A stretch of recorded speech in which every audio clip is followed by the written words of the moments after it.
여인이 경찰에 잡혔습니다. 그리고 이렇게 말했습니다. 차라리 잘 됐습니다. 나 혼자서는 결코 멈출 수 없었습니다. 이 여인은 이혼한 전 남편과 재혼한 남편 그리고 시어머니까지 살해를 했습니다. 그리고 딸까지 살해하려 한 사람이었습니다. 이 여인은 제초제를 섞은 음료수병을 전 남편 앞에 갖다 놓아서 그것을 마시고 전 남편을 죽게 만들었습니다. 뿐만 아니라 재혼한 남편에게 제초제를 섞은 국을 제공을 해서 조금씩 장기간 먹게 함으로 폐에 염증이 생겨서 죽게 하였습니다. 더 나아가서 시어머니에게도 제초제를 자양강장제에 넣어서 먹게 하여서 3일 만에 숨지게 하였습니다. 그런데 전 남편은 경제적인 어려움으로 인한 자살로 결론 지어졌습니다. 그리고 남편은 지병으로, 시어머니는 노환으로 숨진 것으로 처리가 되었습니다. 그런데 잇따라 그에게 보험금을 받는 것을 수상하게 여긴 경찰에 의해서 범행이 밝혀졌습니다. 여기는 받은 보험금으로 자신이 좋아하는 스키를 즐겼다고 합니다. 그리고 최고급 수경차를 샀고 골드바를 구입을 했고 2천만 원짜리 고가의 자전거를 구입하는 등 호화 쇼핑을 하는 생활을 했다고 합니다. 그런데 여기서 끝나지 않았습니다. 딸 이름으로 2개의 보험을 가입을 했습니다. 그리고 제초제를 같은 수법으로 딸에게 먹이기를 시작을 했습니다. 딸이 폐질환에 이상이 생겨서 병원에 입원을 했습니다. 그래서 3차례에 걸쳐서 보험금 700만 원을 받아내었습니다. 무엇이 문제일까요? 얘는 욕심이라는 잘못된 마음에 사로잡혔습니다. 그리고 잘못된 일을 계획을 했고 시행을 했습니다. 그런데 이 여인이 전 남편을 살해하고 보험금을 받았을 때 만약에 그의 범행이 드러났다면 어떻게 되었을까요? 더 이상 잘못된 마음을 갖지도 더 이상 잘못된 일을 하지도 않았을 겁니다. 그런데 전 남편의 죽음이 자살로 처리가 되었습니다. 자신의 범죄가 드러나지 않았습니다. 그러니까 또 다른 범죄를 생각하게 되었고 남편을 죽이고 시어머니를 죽이고 결국에는 자신의 딸까지 죽이려는 범죄의 자리에 이르게 된 겁니다. 여인의 모습은 일반적으로 사람들이 왜 죄를 범하게 되는지를 보여주고 있습니다. 뿐만 아니라 그 여인이 결국에 그 죄로 말미암아 어떻게 되는가 그 결과를 우리 가운데 보여주고 있다라고 할 수 있습니다.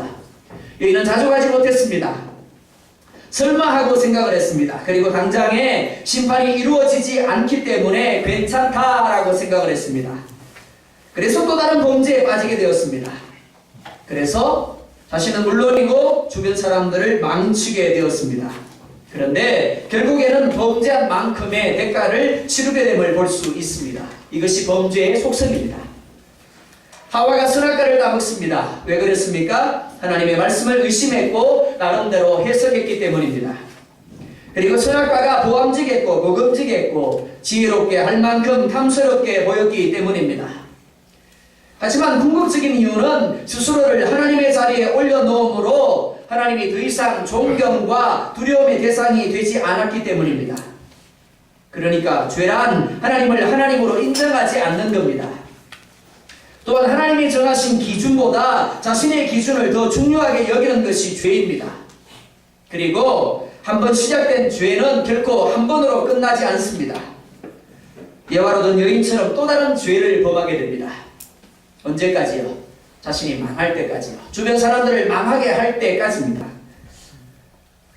상황에 따라 예배의 자리에 빠집니다. 주의를 지키지 않는 것이 부담으로 느껴지지 않습니다. 무엇인가를 결정하고 시행할 때 기도를 통하여 하나님을 의뢰하지 아니하고 나름대로 합니다. 나라의 대통령과 직장의 상사와 가정의 부모와 교회의 목회자 등 권위자의 권위에 순복하지 아니하고 판단하며 그스르는 것이 전혀 낯설게 느껴지지 않습니다. 다른 사람을 비판하고 흉을 봅니다. 거짓말하는 것이 부담스러운 것이 아니라 자연스럽습니다. 입만 열면 부정적입니다. 분명히 틀렸습니다. 당연히 양심의 가책이 있어야 합니다. 마음의 부담감이 있어야 합니다. 그런데 문제는 자연스럽게 느껴지는 겁니다. 양심의 가책이 느껴지지 않습니다. 왜 그렇습니까? 이미 수없이 반복되어서 그것이 습관이 되었음을 말해주는 겁니다. 죄에 대하여 무감각하게 되어 버린 것을 보여주는 겁니다. 그래서 시편 1편은 말씀합니다. 악인들의 꾀를 따르지 아니하고 죄인들의 길에 서지 아니하며 오만한 자들의 자리에 앉지 않는 자가 복이 있다. 바꿔 말할까요? 악인들의 꾀를 따르게 되면 죄인들의 길에 서게 되고, 죄인들의 길에 서게 되면 결국에는 교만한 자가 되어서 하나님을 전혀 인정하지 않는 자리에까지 나아가게 됩니다. 이것이 시편 1편의 말씀입니다. 오늘 본문은 하나님의 언약의 상징이었던 선악과를 따먹음으로 그들 가운데 일어난 결과가 무엇인가를 보여주고 있습니다. 더불어 이 시대를 살아가는 인생들이 말씀과 성령을 떠나서 육신적인 소욕을 따라가게 될 때 그 결과가 어떻게 되는가를 우리 가운데 경고하는 말씀이다라고 할 수 있습니다. 먼저 7절 말씀을 보면 이렇게 말씀을 합니다. 우리가 읽었지만 한 번 더 보도록 하겠습니다. 7절 말씀 같이 봅니다. 시작.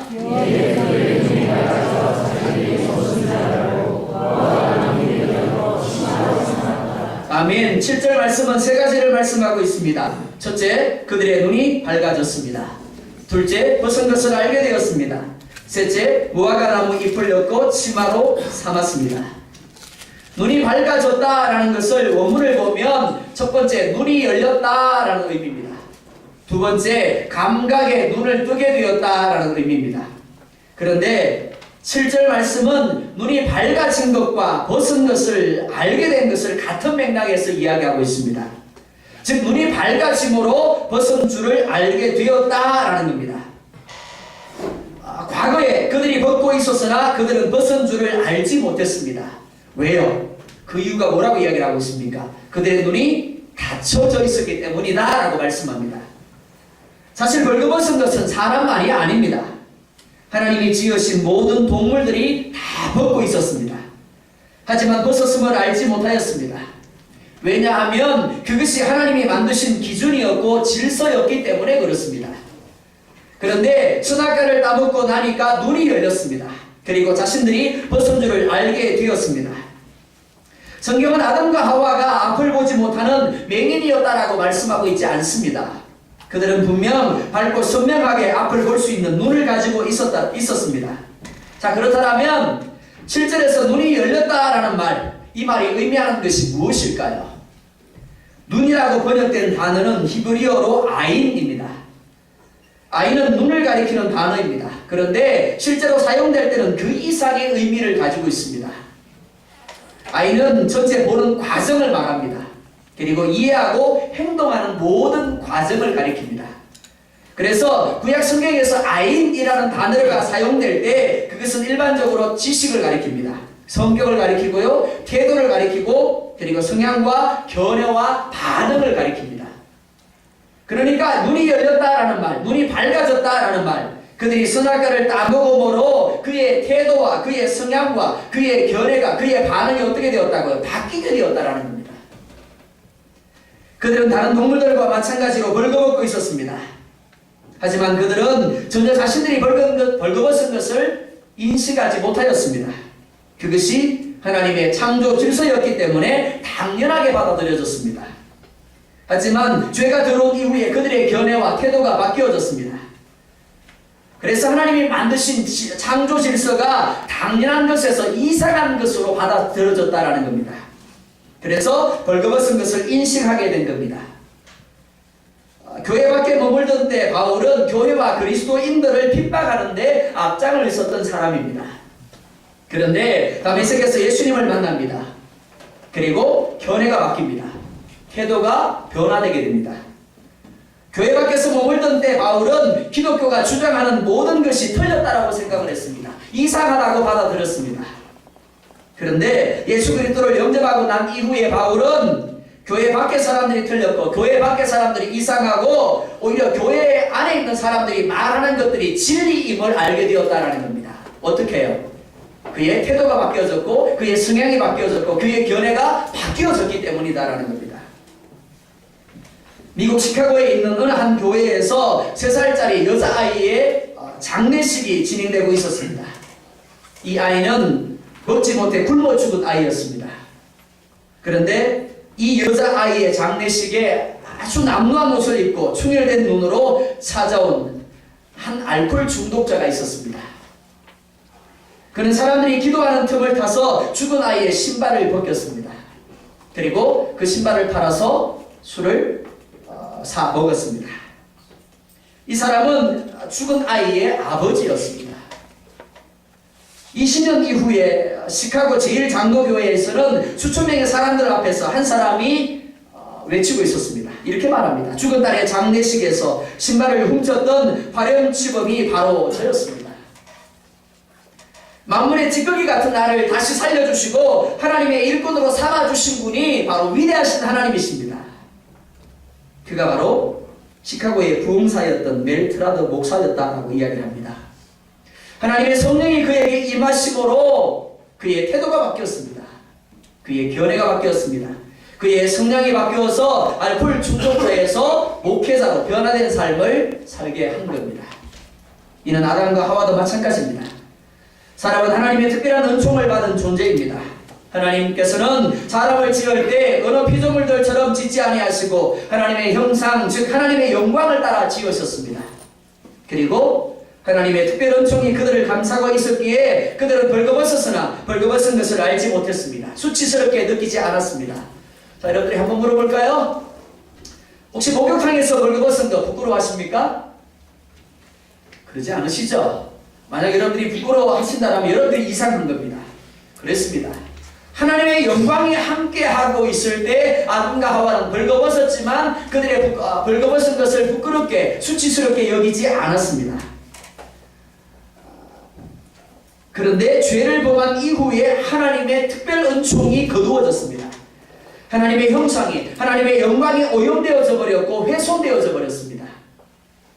일반 피조물들처럼 하나님이 이미 만들어 놓으신 것들을 보편적으로 누리는 일반 은총은 있었지만 특별 은총은 거두어져 버렸습니다. 그로 인하여 그들은 과거에는 보지 못하던 벗은 몸을 보게 되었습니다. 그리고 수치를 느껴서 무화과 나무 잎으로 가리게 된 것입니다. 그런데 8절을 보면 이렇게 말씀을 합니다. 우리 8절 말씀도 같이 보겠습니다. 시작.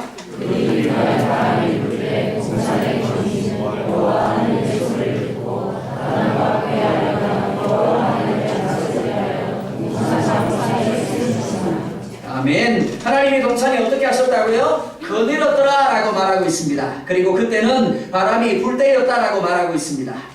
바람이 불었다, 하나님이 거느렸다, 같은 맥락입니다. 거느렸다라는 말을 원문에서 보면 할라크라는 단어를 씁니다. 이 말의 의미는 가다, 오다, 걷다, 돌아다니다 라는 의미입니다. 그런데 이 외에도 또 다른 의미가 있습니다. 그것이 무엇이가 하면 함께 가다, 교제하다 라는 의미입니다. 그러니까 같은 할라크라는 단어일지라도 어떤 본문에서는 가다, 걷다, 오다 라는 의미로 쓰이지만 오늘 본문에서는 실제로 어떤 의미를 가지고 있나 하면 함께 가다, 교제하다 라는 의미를 갖고 있다라고 할 수 있습니다. 즉 하나님이 돌아다니셨는데 그 이유가 무엇이가 하면 아담과 하와와 함께 가며 교제하기 위함이었다라는 겁니다. 그런데 그때 바람이 불었습니다. 바람은 하나님의 임재의 상징으로 흔히 사용됩니다. 그래서 사무엘하 22장 11절을 보면 거루를 타고 나르시며 바람 날개 위에 나타나셨도다 라고 말합니다. 사도행전 2장 2절에서도 호련히 하늘로부터 급하고 강한 바람 같은 소리가 있어 저희 안전 온 집에 가득했더라 라고 말씀을 합니다. 하나님께서 아담과 하와를 찾아오실 때 분명한 표징이 있었습니다. 그것이 바로 바람입니다. 아담과 하와의 모든 것을 하나님은 알고 계셨습니다. 하지만 하나님의 방문은 달라지지 않았습니다. 여전히 아담과 하와와 함께 가기를 원하셨고 그들과 교제하기를 원하셨던 겁니다. 이것이 할라크입니다. 마찬가지입니다.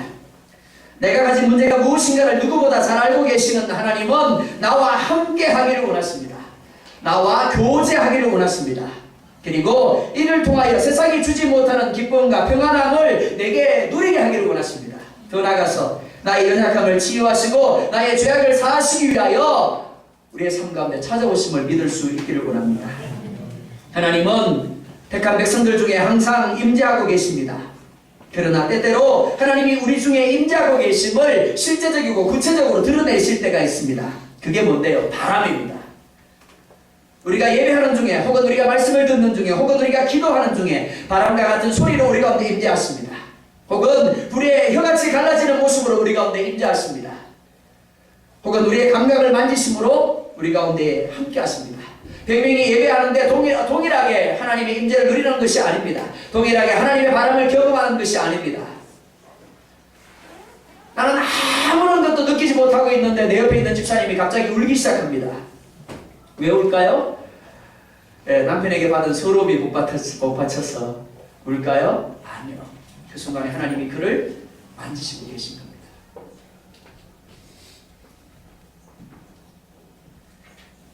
아담과 하와는 바람 소리를 무엇보다 요 하나님의 소리를 들었습니다. 하지만 하나님은 동일한 모습으로 아담과 하와와 함께 하기 위해서 그들과 교제하기 위하여 찾아오셨지만 아담과 하와는 동일한 모습으로 하나님을 맞지 못합니다. 과거 아담과 하와는 하나님께서 동산을 찾으셨을 때 누구보다 설렘과 기쁨으로 하나님을 맞이하였을 겁니다. 하나님을 만나는 시간이야말로 가장 행복한 시간이었을 겁니다. 그런데 죄를 범한 이후에 아담과 하와에게 하나님의 방문은 결코 반갑지 않았습니다. 하나님의 음성이 들려질 때 그들은 두려움을 느꼈습니다. 그래서 하나님의 낯을 피하여 동산나무 사이에 숨었더라 라고 말하고 있습니다. 사랑하는 성도 여러분, 죄는 이렇게 우리로부터 하나님을 분리하게 만듭니다. 왜냐하면 하나님은 거룩하신 분이기 때문에 그렇습니다. 이러한 분리를 성경은 죽음이라고 표현하고 있습니다. 무엇이 문제일까요?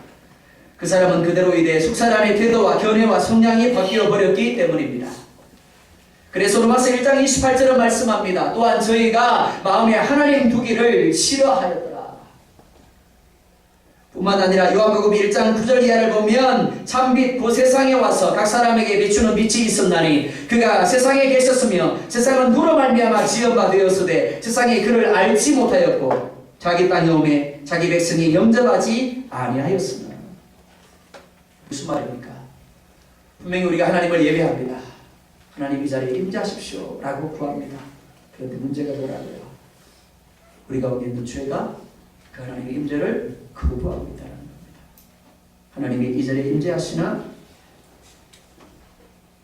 우리의 죄로 말미암아 그 하나님을 영접치 아니하더라라고 말씀하고 있는 겁니다. 아담과 하와도 마찬가지입니다. 죄로 인하여 변질된 존재는 더 이상 하나님의 방문을 기뻐하지 않게 하였습니다. 오히려 하나님의 소리를 듣고 숨게 만들었습니다. 마치 아담과 하와가 동산나무 사이에 숨은 것처럼 이 땅을 살아가는 인생들은 저마다의 동산나무 사이에 하나님의 낯을 피하여 숨기에 바쁩니다. 물질 뒤에 숨습니다. 명예 뒤에 숨습니다. 권력과 건강과 관계와 자기 욕심 뒤에 숨습니다. 그런데 결코 동산나무는 아담과 하와를 숨기지 못하였습니다. 마찬가지입니다. 오늘 우리가 숨고자 하는 그 모든 것들은 우리를 하나님의 낯으로부터 숨길 수 없음을 기억해야만 합니다. 하나님은 동산나무 사이에 숨어있는 아담과 하와를 찾아오셔서 이렇게 말씀을 합니다. 9절 말씀입니다. 또한 같이 보겠습니다. 시작.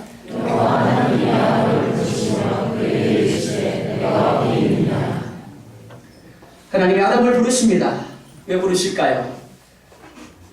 하나님과의 만남의 자리, 교제의 자리로 초대하십니다. 그리고 네가 어디 있느냐라고 하십니다. 사랑하는 성도 여러분, 한번 생각해 보실까요? 하나님께서 아담이 하와가 동산나무 사이에 숨은 것을 알지 못하셨을까요? 아담이 동산나무에 숨은 것을 하나님이 보지 못하셨을까요? 그래서 네가 어디 있느냐라고 물으셨을까요? 아닙니다. 하나님은 그가 동산나무 사이에 숨어있는 것을 보셨습니다. 그리고 아셨습니다. 그런데 왜 하나님께서 그 모든 것을 보셨고 아담이 동산나무에 숨은 것을 아시면서도 그를 부르시고 있습니까? 왜 그를 향하여 내가 어디 있느냐라고 말씀하십니까? 내가 어디 있느냐라고 부르시며 찾으시는 하나님의 음성은 잃어버린 양을 찾는 목자의 음성입니다. 잃어버린 아이를 애타게 찾는 부모의 음성입니다. 아담은 수치와 두려움으로 하나님을 만나기가 싫었습니다. 그래서 동산나무 사이에 숨었습니다. 하지만 하나님은 오히려 그를 만나기를 원하셨습니다. 비록 그들이 당신의 명령을 거역하고 불순종하였지만 여전히 하나님은 그들을 사랑하고 계셨습니다. 그래서 하나님은 그들을 멸망 가운데 버려둘 수가 없었습니다. 그들을 두려움과 고통 가운데 버려두실 수가 없었던 겁니다. 멸망의 인생을 향하여 사랑으로 나아오라고, 생명으로 나아오라고 부르시며 찾고 계시는 겁니다. 이것이 바로 예수 그리스도의 십자가입니다. 우리의 죄만 생각한다면 우리는 멸망마다 마땅합니다. 지옥불에 던져져도 할 말이 없습니다. 그러나 하나님의 마음은 그것이 아닙니다. 비록 그럴지라도 당신의 아들을 내어주면서까지라도 회복시키고 싶은 마음이 바로 하나님의 마음이신 겁니다. 오늘도 아버지 하나님의 음성은 우리를 동일하게 부르십니다. 동일하게 찾고 계십니다. 내가 어디 있느냐라고 우리 한 사람 한 사람의 이름을 부르십니다. 그래서 마태복음 11장 28절은 말씀합니다. 수고하고 무거운 짐진 자들아 다 내게로 오라. 내가 너희를 쉬게 하리라. 하나님은 오늘 인생들이 가지고 있는 문제가 무엇인가를 알고 계십니다. 그리고 그 문제를 치유할 수 있는 비결이 무엇인가를 아시는 유일한 분이십니다. 따라서 누구든지 문제 앞에서 하나님의 음성을 듣고 나오기만 하면 문제에 대한 해답을 찾을 수가 있습니다. 하나님이 아담을 부르시는 그를 책망하기 위함이 아닙니다. 왜 내가 너에게 따먹지 말라 선악을 따먹느냐라고 그를 꾸짖고 그를 심판하기 위함이 아닙니다. 하나님께서 아담을 찾으시는 것은 그가 가진 수치와 두려움의 문제를 해결하시기 위함입니다. 그런데 아담이 무엇이라고 대답을 하고 있습니까? 이렇게 대답을 합니다. 내가 벗었으므로 두려워하여 숨었나이다. 사랑하는 성도 여러분, 아담이 벗었기 때문에 숨었습니까? 아닙니다. 물론 틀린 말은 아닙니다. 하지만 본질적인 답은 아닙니다. 그러나 하나님은 본질을 벗어난 대답을 하고 있는 아담을 책망하기보다는 그가 가진 본질적인 문제가 무엇인가를 일깨워 주십니다. 이렇게 말씀을 합니다. 이르시되 누가 너의 벗었음을 네게 알렸느냐? 내가 네게 먹지 말라 명한 그 나무 열매를 네가 먹었느냐? 하나님이 무엇을 묻고 있습니까? 하나님이 묻는 것, 누가 너의 벗었음을 너에게 고하였느냐 하는 것이 아닙니다. 내가 너에게 먹지 말라 명한 그 나무 열매를 네가 먹었느냐 하는 것입니다. 우리는 때때로 본질적인 것을 놓치고 본질적이지 못한 것에 집착할 때가 참 많습니다. 하지만 하나님은 우리의 본질적인 것이 무엇인가를 잘 알고 계십니다. 우리는 하나님을 향해 이렇게 말합니다. 하나님, 내 병을 고쳐주세요. 내 병만 고쳐지면 나는 정말 행복할 것 같습니다. 하나님, 내 사업장이 번창하게 해주세요. 그러면 하나님을 잘 섬길 것 같아요. 그런데 하나님은 뭐라고 말씀합니까? 이렇게 말합니다. 내 죄가 사함을 입었느냐. 그 사람의 문제는 질병이 문제가 아니라 그에게 있는 죄가 문제라는 겁니다. 그 죄로 말미암아 그에게 질병이 임하였다라는 겁니다. 우리의 사업의 문제 아니요. 우리의 삶의 불통의 문제 아니요. 우리가 눈으로 보기에는 그것만 해결되면 다 괜찮아질 것 같은데 아니라는 겁니다. 내 죄가 사함을 입지 못한 그것이 근본적인 문제라고 말씀하고 있는 겁니다. 하나님은 이미 아담이 선악과를 따먹은 것을 다 알고 계셨습니다. 하지만 아담을 향하여 내가 너에게 먹지 말라 명한 그 나무 열매를 네가 먹었느냐라고 묻고 있습니다. 사람들은 하나님 앞에서 자신의 죄를 감출 수 있다고 생각합니다. 하나님의 눈을 피하여 숨을 수 있다고 여깁니다. 그러나 시편 139편은 말씀합니다. 우리가 하나님을 떠나 어디로 피할 수 있느냐. 하나님은 저 하늘에도 계시고 저 바다 끝에도 계시고 심지어 음부에도 계시느니라. 영이신 하나님이 계시지 않은 곳은 그 어느 곳도 없습니다. 영이신 하나님께 숨겨질 것은 결코 하나도 없습니다. 하나님은 모든 곳에 계시고 모든 것을 보시며 모든 것을 들으며 모든 것을 알고 계십니다. 내 마음에 나 혼자 속으로 드리는 그 생각조차도 아시는 분이 바로 하나님이십니다. 하나님이 아담에게 기대하는 것이 무엇입니까? 예, 하나님, 제가 잘못했습니다. 그렇습니까? 아니요. 하나님이 아담에게 기대하는 것 그건 아닙니다. 참된 회개란 단지 나의 잘못을 고백하는 것이 아닙니다. 하나님을 바라보는 겁니다. 하나님의 존재를 인정하는 겁니다. 범죄한 순간에 내가 범죄한 줄을 하나님이 아신다라는 것을 인정하는 겁니다. 그것을 인정할 때 비로소 어디에 나아갈 수 있다라고 하나님을 향하여 참된 고백을 하고 돌이킴의 자리로 나아갈 수 있는 겁니다. 범죄한 그 순간에도 하나님을 바라보는 것이, 하나님의 존재를 인정하는 것이, 부르시는 하나님의 음성에 반응을 하는 것이 회개이고 회복인 겁니다. 수없이 하나님을 향하여 하나님 잘못했습니다. 그런데 돌아가지는 않습니다. 그것을 해결하고 착각하지 마시기 바랍니다. 아담은 하나님의 이러한 기대를 무너뜨려 버립니다. 12절을 보면 이렇게 말씀을 합니다. 우리 12절 또한 같이 보겠습니다. 시작.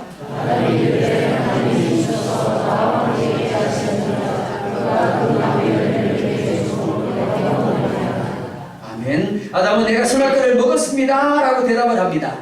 그런데 이것이 끝이 아니에요. 이렇게 말합니다. 내가 선악과를 왜 먹었는가 하면요, 나는 안 먹고 싶었어요.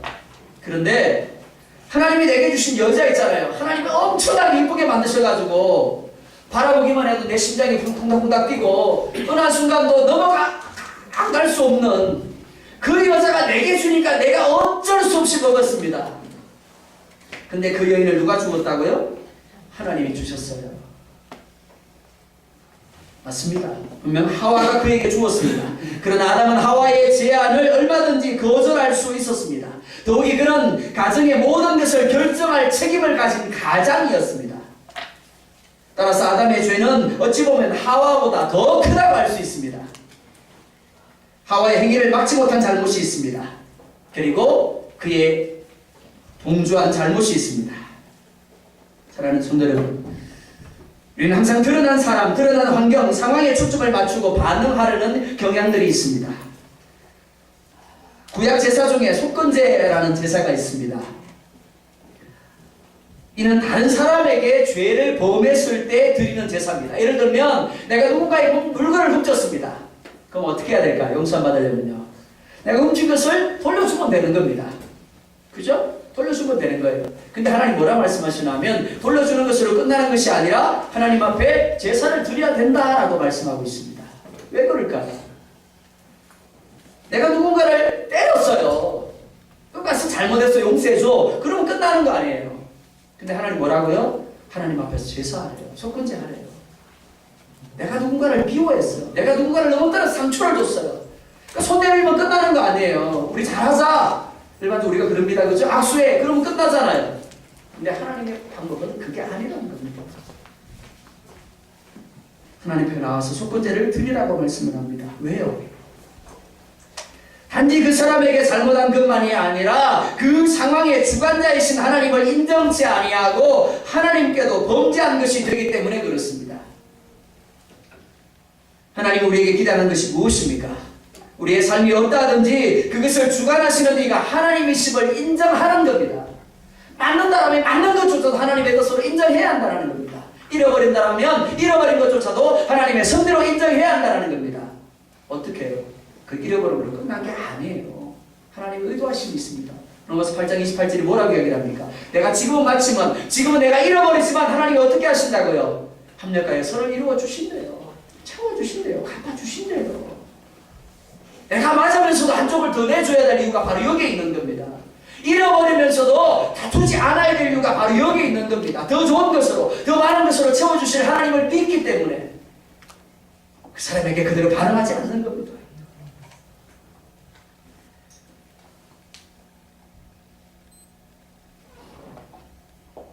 하나님은 우리에게 자족하라고 말씀합니다. 하나님을 인정하라고 말씀을 합니다. 아담의 잘못이 무엇입니까?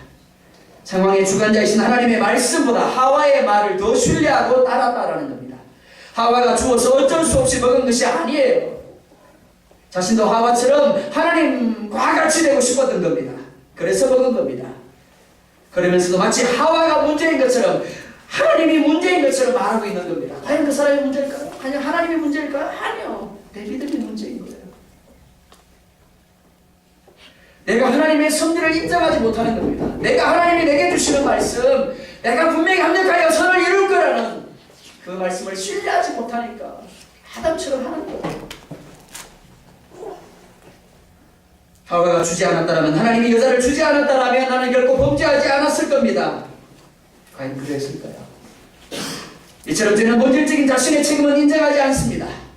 상황 탓을 합니다. 사람 탓을 합니다. 하나님 탓을 하게 만듭니다. 그래서 하나님은 여인을 향하여도 이렇게 묻습니다. 네가 어찌하여 이렇게 하였느냐? 이는 여자의 사명을 일깨워주는 말씀입니다. 하나님께서 하와를 지을 때는 남자를 돕는 배필로 지었었습니다. 그런데 도왔습니다. 어떻게 도왔습니까? 망하도록 도왔습니다. 혹시 아내된 여러분들 남편들에게 그렇게 하고 있지는 않습니까?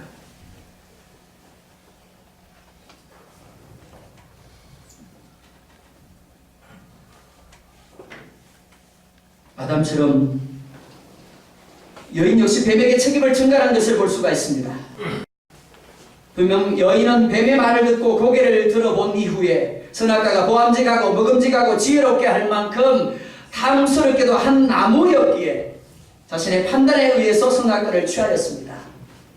그럼에도 여자는 아담과 동일한 모습으로 뱀에게 책임을 전가하고 있습니다.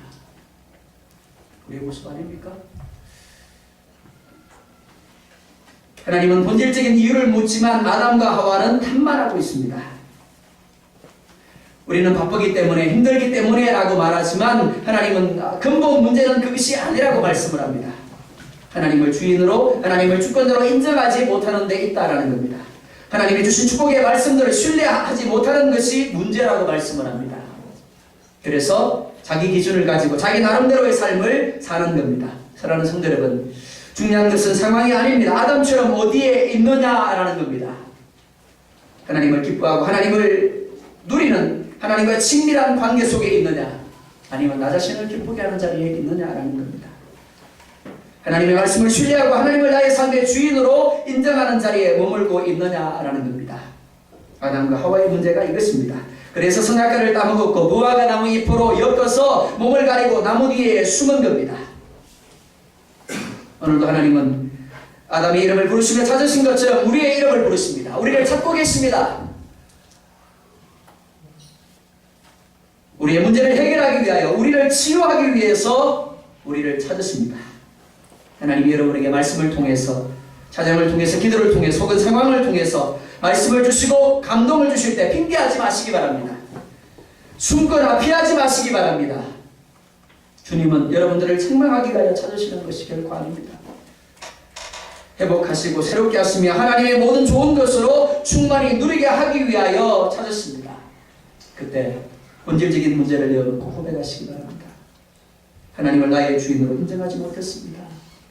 말씀보다 내 생각을, 내 상황을, 내 욕심을 더 신뢰했습니다. 그래서 순종하지 못했습니다. 그때 하나님이 바람으로 임하심으로 여러분을 새롭게 하십니다. 여러분을 회복하십니다. 그리고 여러분을 하나님이 예비하신 잔치의 자리로 이끌어 가실 것입니다. 사랑하는 성도 여러분, 누구든지 넘어지고 누구든지 범죄합니다. 저도 예외가 아닙니다. 그러나 모든 사람이 망하는 것은 아닙니다.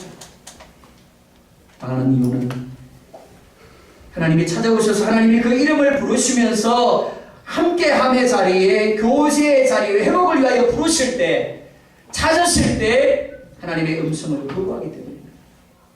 하나님의 내미시는 손을 잡지 않기 때문입니다. 오늘 이 시간 그 하나님의 이름을 향해 손을 내미십니다.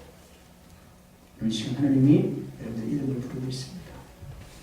그 하나님을 향하여 이어놓고 있는 그대로의 모습으로 하나님을 맞을 수 있는 여러분 될 수 있게 주님으로 축원합니다. 기도하겠습니다.